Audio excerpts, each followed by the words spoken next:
Welcome back, and great to have back with us today Josh Bernstein, TV talk show host, political analyst, commentator, and he's the national spokesman for the Association of Mature American Citizens, better known as AMAC, and you can go to amac.us and check it out. That is the alternative and the right alternative to AARP. All right, Josh, good to see you, friend. How you doing, my friend? I'm doing great. It's great to be back with you. All right, yesterday, shake up in the Trump campaign. Corey's out, and it looks like the family's even involved in this decision. What signals is it sending to you?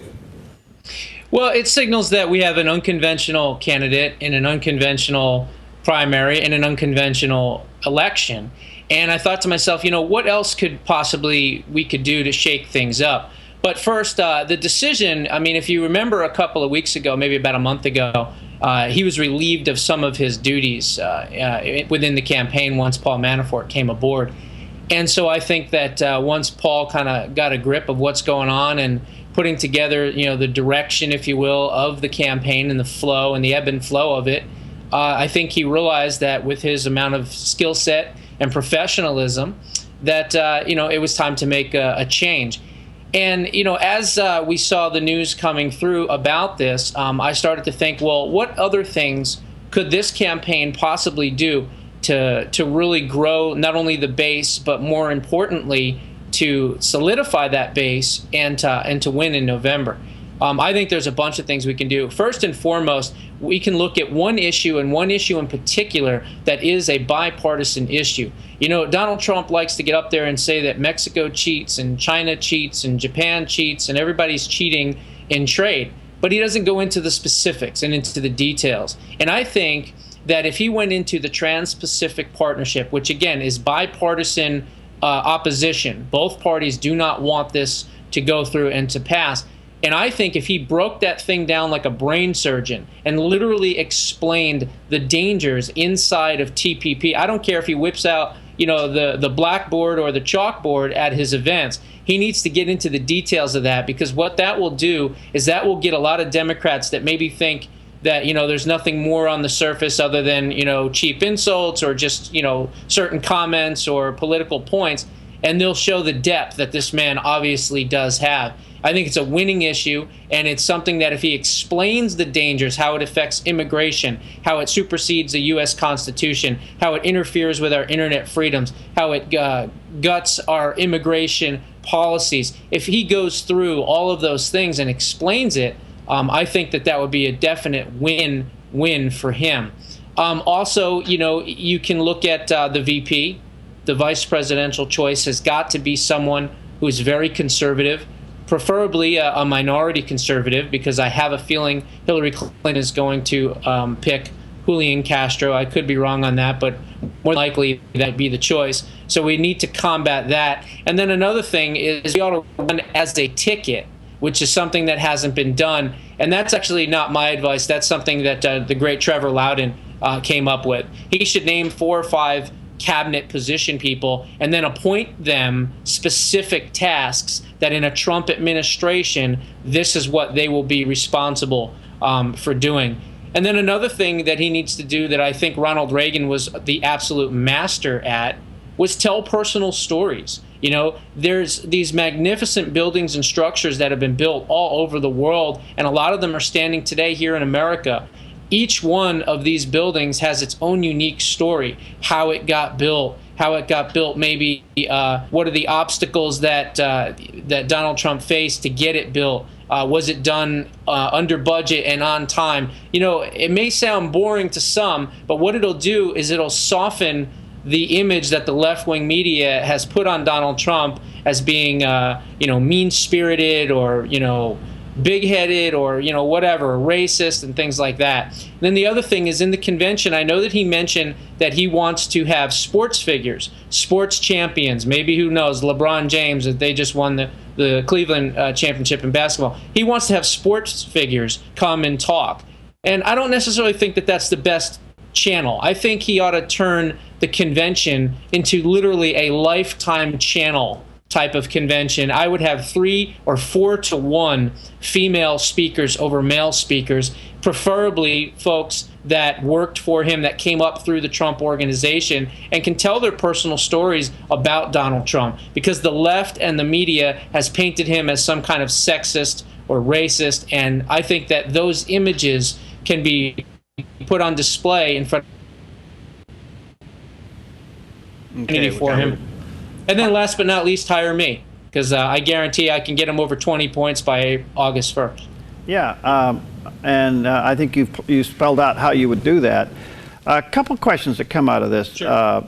Josh. One is his numbers the last 2 weeks have been down significantly. What do you? And this is in the shadow of Orlando, where he took a very strong position on changing his slogan momentarily from "Make America Great Again" to "Make America Safe Again."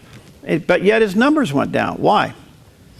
Well, I think you have to look at the fact that Hillary Clinton just clinched, the nomination for the party, and she got the proverbial bump that, any candidate would get. I don't believe it's a sustainment. I think it's going to go down. I think, especially as this Gary Byrne, former Secret Service agent, is going out.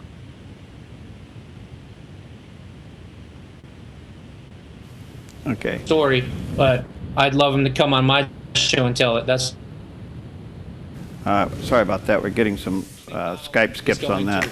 To come up on that. Yeah, I guess on that issue, by the way, there seems to be a requested media network blackout on him. Do you think that's correct? Is that going to happen?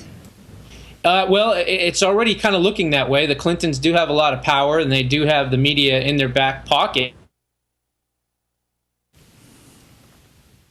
This gentleman on television to talk. I know Sean Hannity has said that he's planning on having him on. And Gary Byrne, if you're out there, I'd love to have you on the Josh Bernstein show as well to tell your story. I don't believe in any kind of censorship, and the American people need to not only hear about him, but then decide for themselves whether or not they want to take them as a grain of salt or take them for what they are, which I believe they are probably more than likely 100% true. All right, let me just say to our viewers and listeners, you can go to Josh Bernstein, politicalwriter.com is his website for him. That's Josh Bernstein, politicalwriter.com. And if you want more information on the Association of Mature American Citizens, AMAC, better known as AMAC, it's amac.us. All right, so we're pre-campaign. All the stuff that's happened in the last couple of days about the 911 calls and the stuff that was going to be edited out, and then the FBI and the DOJ changed their mind and go ahead and release the original transcripts as it relates to his allegiance to Allah and all of that stuff. The question I have is, it looks like that the FBI may have been weakened in this to the point where I can't imagine what Comey's going through. Hillary seems to be pretty adamant that an indictment won't happen. And the way the FBI and the DOJ's lost credibility in the last couple of days, you kind of wonder if it would ever happen. Your thoughts? Well, my thoughts are that the investigation is taking a long time, and I guess you can look at that more as a positive than a negative, because they are truly building a case. We know that the Department of Justice is more than likely going to ignore any indictment request from James Comey, which I think